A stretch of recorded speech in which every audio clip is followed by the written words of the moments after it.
Danas govorimo o Vizantiji u ranom srednjem veku i naučit ćemo šta je to helenistička država, kako je iz jednog carstva niklo drugo, u čemu se Vizantija razlikovala od drugih srednjovekovnih država. Pre svega, sam naziv Vizantija tadašnje stanovništvo nije poznavalo. Oni su koristili naziv Romeji smatrajući da su stanovnici Rimskog carstva.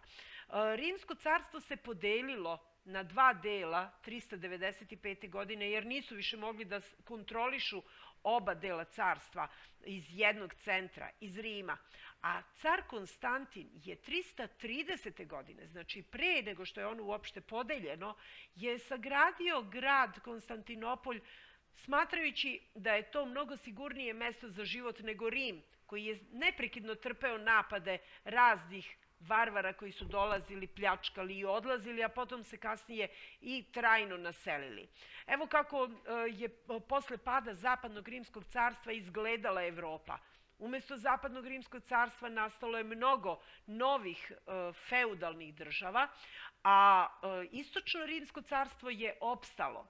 Ovo carstvo drugačije zovemo još i helenističkom državom, što u stvari znači Heleni imaju helensku kulturu, to je grčka kultura, a helenistička kultura bi bila spoj grčke i azijske, odnosno istočne kulture.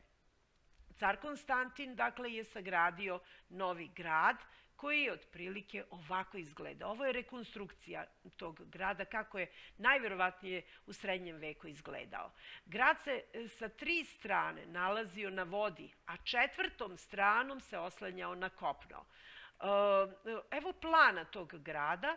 Znači, kopnena strana bila je opasana duplim redom zidova, a naravno i do mora takođe su bile podignute velike zidine. Sam ulaz u ovaj zaliv koji se zove Zlatni rog bio je ograničen samo onim brodovima koji su imali nekog posla i kojima je bilo dozvoljeno da uđu u luku. Naime, tu se nalazio veliki lanac, negde oko metar debljine, kojim je bio sprečavan ulaz bilo kakvim vojnim brodovima. Kogod je želeo da osvoji ovaj prilično siguran grad, morao ga je napasti i sa mora i sa kopna, a naravno morao bi ući i u ovaj deo Zlatnog roga. To u srednjem veku ni jedna vojska nije uspela da izvede. Naravno, u ovom gradu, kao i u drugim rimskim gradovima, postojale su razne građevine koje su činile život u njemu veoma kvalitetnim. Građevine koje su podrazumevale pre svega da u njemu može da se živi jednako dobro kao u bilo kojem drugom rimskom gradu. Imali su borilište, znači trkalište ili cirkus, dakle imali su mnogo onoga što je činio život boljim.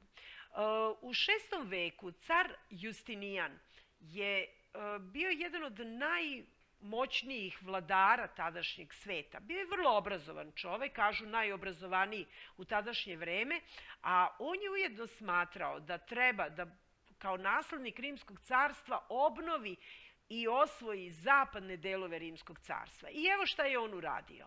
Naime, on je svoju dvojicu vojskovođa Velizara i Narzesa poslao u osvajanje ovih teritorija koje su bile u oblasti nekadašnjeg Zapadnog Rimskog carstva. Pa su tako 20 godina se borili protiv Ostrogota i u osvajanju, znači, ovih teritorija uspeli konačno da sruše Ostrogotsku državu. Zatim su osvojili deo Vizigotske kraljevine i takođe osvajaju Vandale, Vandalsku državu. Ta osvajanja, međutim, su bila kratkog daha. Ono po čemu i trajala su samo dok je Justinijan bio živ. Ono po čemu je, međutim, Justinijan ostao zapamćen, to je do dana današnjeg, to je veličanstvena građevina koju je sagradio crkva Svete Sofije. Najveća hrišćanska crkva u srednjem veku, izuzetne lepote, građena prema znanju graditelja rimskih građevina i naravno ostala je do naših dana.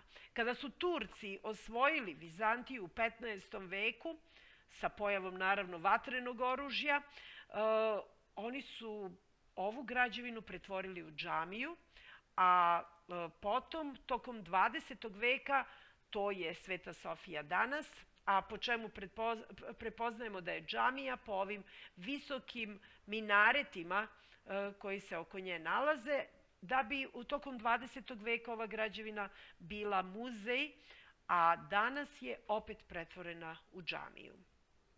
Unutrašnjost ove građevine je takođe veličanstvena. Turci su međutim prekrili sjajne mozaike koji su u njoj bili, koji su ukrašavali unutrašnjost, tako da se može videti samo jedan deo tih mozaika. Justinijan je bio oženjen Teodorom, koja je bila neobična žena, da kažemo skromnog porekla, bila je, kažu, cirkuska plesačica. Justinijan je ugledao u cirkusu, koji u ondašnje vreme bila uobičajena zabava, i zaljubio se u nju, pa je tako Teodora postala carica. To nije bio prvi slučaj da žena skromnog porekla postane carica u Vizantiji.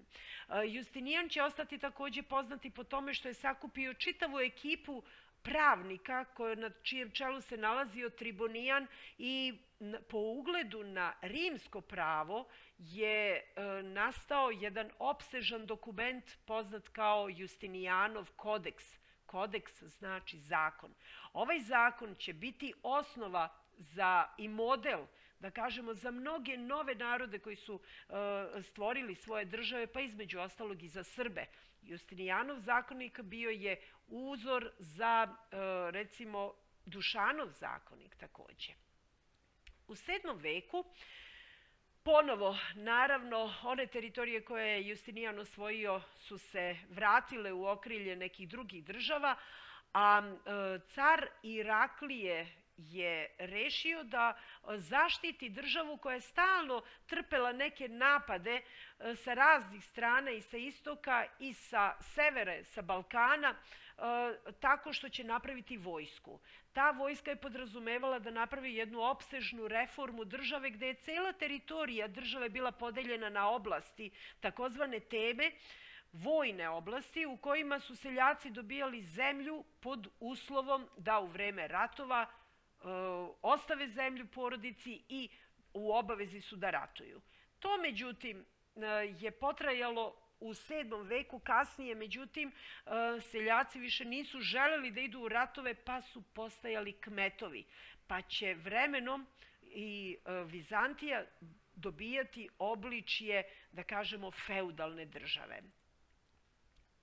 7. vek je vreme velikih napada, pre svega napada Slovena na Balkansko poluostrvo, koji su još u vreme Justinijana zajedno sa Avarima napadali ovu teritoriju. Međutim, Justinijan je sagradio utvrđenja širom Balkanskog poluostrva, koja međutim nije imao ko da brani, jer je vojska bila na sasvim drugom kraju Evrope. U 7. veku Avari i Sloveni zajedno napadaju teritoriju Istočnog rimskog carstva. Čuveni je napad 626. godine, posle kojeg su Sloveni ostali na Balkanu trajno, a Avari se povukli na teritoriju Panonske nizije. Ova država o kojoj pričamo je imala izuzetno obrazovanje koje se oslanjalo pre svega na rimsko nasleđe, na rimsku tradiciju, za razliku od zapadne Evrope gde je obrazovanje i obrazovani ljudi su bili vrlo retki. Ovde, međutim, je veoma cenjena pre svega, znači, nauka i znanje. Između ostalog, privreda je bila veoma razvijena. Kažu da je postojalo čak 1000 gradova i možemo reći da je Vizantija bila jedna od država u kojoj je život bio više nego ugodan. Evo još nekih zanimljivosti o carici Teodori, da je u ženskom delu dvorca koji se zove Ginekej čak 12 godina krila jednog sveštenika od progona. Toliko o Vizantiji.